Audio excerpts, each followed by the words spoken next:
Mr. Speaker,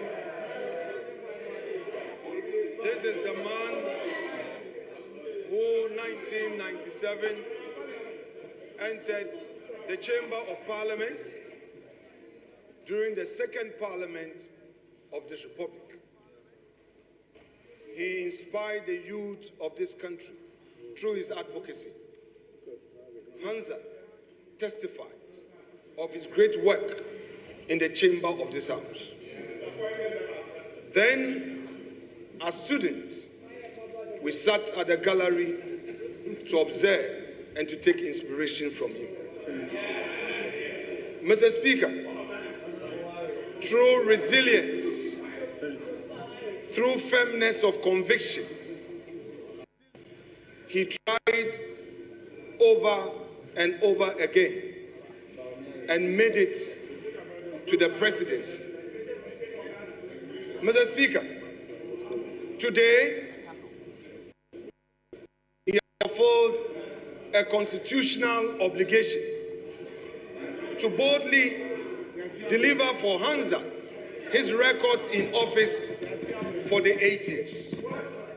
Mr. Speaker, it may be that for some political expedience, we may not appreciate what he has done for this country. But, Mr. Speaker, history, in its fair judgment, will state that there came an Akufo-Addo whose record in the educational sector of our country was unmatched and unequaled. Mr. Speaker, this is a man who is never afraid of challenges that confront him. Honorable members, please, silence. Let's listen to the majority leader. Please.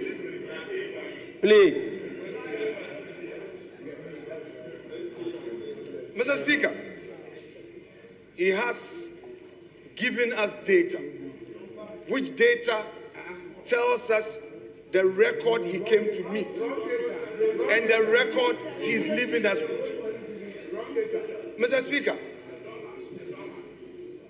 the Agenda 111, a very ambitious policy to revive our health sector and to provide for the needs, the health needs of the many vulnerable communities, Mr. Speaker, which is also unmatched, is there for all of us to see. Mr. Speaker, above all, this president and his government have demonstrated that they have what it takes to keep our country safe. All around us, and by virtue of my being a member of the ECOWAS Parliament, I am able to say on authority the challenges our West African neighbors face in terms of security. This country is safe and secure, and it is a haven for many West Africans who would want to invest in our country. This is a country we must be proud of. Mr. President, your country is proud of you. Democracy has experienced its best under your leadership. Today, we are being told that there's a new hope. That's no problem. It is supposed to be so. But soon, we will see the true colors of the umbrella. So, Mr. Speaker, I would want to say to my colleagues that you are yet to take over. We would be watching you for the next 4 years. And if indeed you have transformed, we will see with our naked eyes. This is a government that came into office and faced major challenge which confronted the world all over, but demonstrated resilience.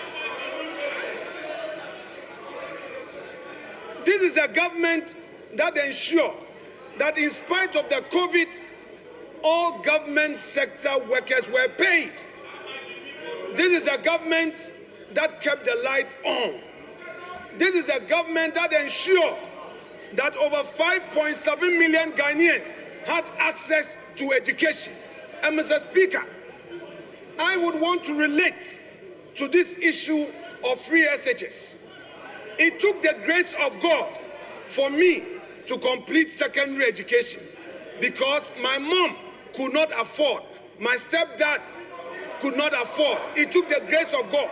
And I know there were many Ghanaians who could not afford free SHS and because could not afford secondary education and had to stay at home.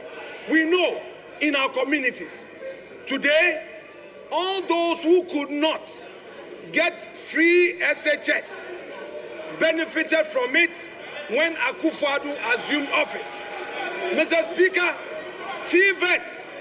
TVET was also implemented for those who are placed at the lowest ebb of fortune's wheel to also get advantage of getting technical education. This is it.